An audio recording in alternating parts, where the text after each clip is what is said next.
Google man golden बाबा मनोजानंद महाराज ने की press वार्ता।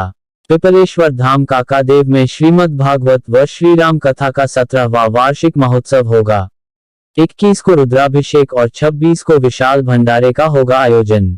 उन्होंने बताया कि कानपुर में गूगल मैन गोल्डन बाबा मनोजानंद महाराज के द्वारा पिपलेश्वर धाम काकादेव में श्रीमद् भागवत व श्री राम कथा का 17वां वार्षिक महोत्सव 11 दिनों तक मनाया जा रहा है, जिसमें 21 फरवरी को रुद्राभिषेक व 26 तारीख को विशाल भंडारे का आयोजन किया जाएगा। कथा प्रवक्ता शांति स्वरूप अवस्थी, रामकथा वाचक गौरव रामायणी, आचार्य समागम प्रमुख पंडित राजन शास्त्री व सहयोगी आचार्य प्रखर तिवारी के द्वारा कार्यक्रम संपन्न कराया जा रहा है, जिसमें शिव रुद्र अभिषेक भक्त सम्मान समारोह का आयोजन भी किया जा रहा है। प्रभु सेवक में स्वामी विवेकानंद महाराज, सानंद महाराज, राजन शास्त्री, देवेंद्रपाल सिंह, महेंद्रपाल सिंह, गौरव सेंगर, यशवी सिंह, सत्यम सेंगर, राज लक्ष्मी सिंह, धीरेन्द्र भदौरिया, यश आदि लोग उपस्थित रहेंगे। चले सुने की आखिर क्या कहा गूगल मैन गोल्डन बाबा मनोजानंद जी महाराज ने प्रेस वार्ता में। कानपुर से अभिषेक कठेरिया की रिपोर्ट।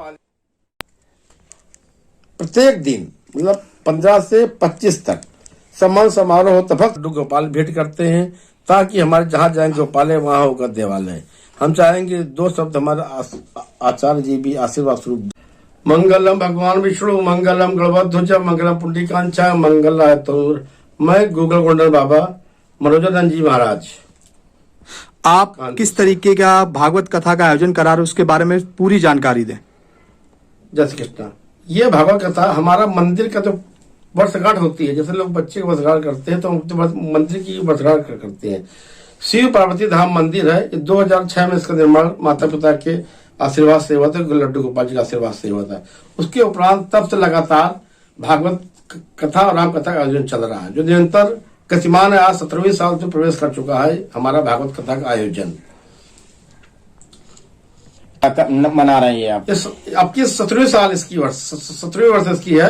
इसमें प्रथम पाली 1 से 5 शांति स्वरूप अवस्थी जी भगवताचार्य के रूप में आते हैं, और शाम को गौरव त्रिपाठी रामायण जी 7-10 रामायण का पाठ करते हैं। ये इसमें क्या खास है? खास बात ये, हमारी भागवत कथा निरंतर 17 वर्ष चल रही है। वही आचार्य जी आ रहे हैं, वही रामायण जी आ रहे हैं। साथ साथ हमारा आचार्य राजन शास्त्री जी, प्रखर तिवारी जी का विशेष आशीर्वाद मिलता है। आप हमारे यहाँ रुद्राभिषेक भी कराते हैं और पाठ का नित्य पाठ करते हैं। इस भगवत कथा से भक्तों को क्या संदेश दे रहे हैं? देखिए, भागवत कथा 3 चीजें आती जीवन में: सुख, शांति, समृद्धि। भागवत उतारती भी और भागवत सुनना हर मानव को चाहिए, क्योंकि भागवत के अलावा कलयुग में केवल राम का नाम ही, कलयुग केवल राम आधारा सुमन से उतरा भव पा रहा है। इस कलकाल में प्रभु की सेवा के अलावा कोई विकल्प है नहीं आपके पास है। थोड़ा सा हम चाहेंगे आचार्य जी हमको आशीर्वाद दें, राजा शास्त्री जी थोड़ा बता दें और आशीर्वाद भक्तों को दें। आप हमारे आचार्य जी भी हैं। क्या नाम है आपका?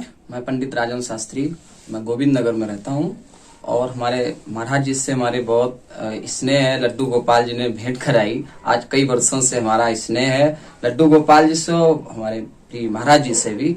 और बड़ा सौभाग्य की बात है कि मुझे इस भागवत कथा में मेरा श्रमदान जो लगता है, मैं बड़ा भाग्यशाली समझता हूँ। इस बार 17वां वर्ष है हमारे। क्या विशेष है इसमें? विशेष ये थे कि भक्ति ज्ञान विराग आपतो विवेको वर्तते महान। जो श्रीमद् भागवत महापुराण में जो 4 अक्षर हैं, भागवता, भक्ति, गा से ज्ञान, ता से तरण, मोक्षदायिनी है। ठीक है, ऐसी श्रीमद् भागवत महापुराण कथा है। महाराज जी 17 वर्ष से करा रहे हैं। पिछली वर्ष 16वें दिन का कार्यक्रम था, लेकिन अब फिर से 11वें दिन का प्रोग्राम रखा। इसी में श्री रुद्राभिषेक का कार्यक्रम, श्री रामचरितमानस का, और इसके साथ साथ महाराज जी एक विशेष ये कार्य करते हैं, जो आपने पूछा कि विशेषता क्या है।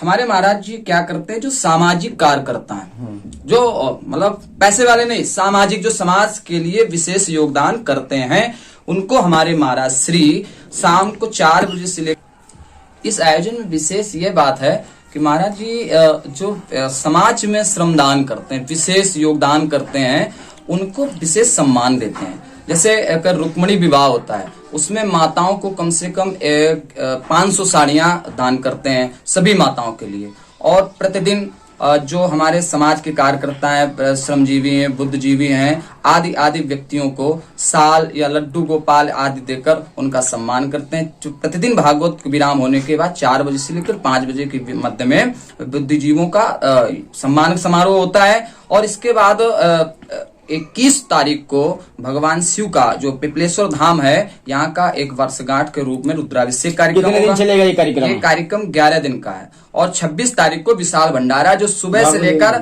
रात्रि जब तक भक्त आते हैं तब तक अनवरत ये माता अन्नपूर्णा की कृपा से भंडारा चलता रहता है। और यहाँ पर विद्वानों का और समाज के हर व्यक्तियों का सम्मान कार्यक्रम होता है। और समागम भी एक बार महाराज जी ने रखा था। यहाँ पर अलग अलग जिलों से आचार्य आए थे, उनका इन्होंने समागम रखा था। एक ऐसा कार्यक्रम रखते हैं महाराज जी जो समाज में एक मार्गदर्शन देता है, इसीलिए भागवत कराते हैं। और विशेष बात यह है कि महाराज जी किसी से 1 रुपए का चंदा नहीं लेते हैं। जो लड्डू गोपाल देते हैं, लड्डू गोपाल की कृपा से ही ये श्रीमद् भागवत महापुराण का आयोजन होता है। अगर कोई देने भी आता है तो महाराज जी उसको हाथ जोड़कर और विनम्रता पूर्वक कहते हैं, महाराज जी केवल अपने शरीर का आप यहाँ पर श्रमदान करें, मुझे आपके धन का कोई योगदान नहीं चाहिए। ये महाराज जी में एक विशेष बात है। और यही संदेश देते हैं। बड़े बड़े जो बड़े आचार्य आदि हैं उनको भी संदेश देना चाहते हैं कि श्रीमद् भागवत महापुराण को बेचने का कार्य न किया जाए, लोगों के लिए मोक्षदायिनी बने। क्योंकि हमारे वेद व्यास जी लिख कर गए हैं कि श्रीमद् भागवत महापुराण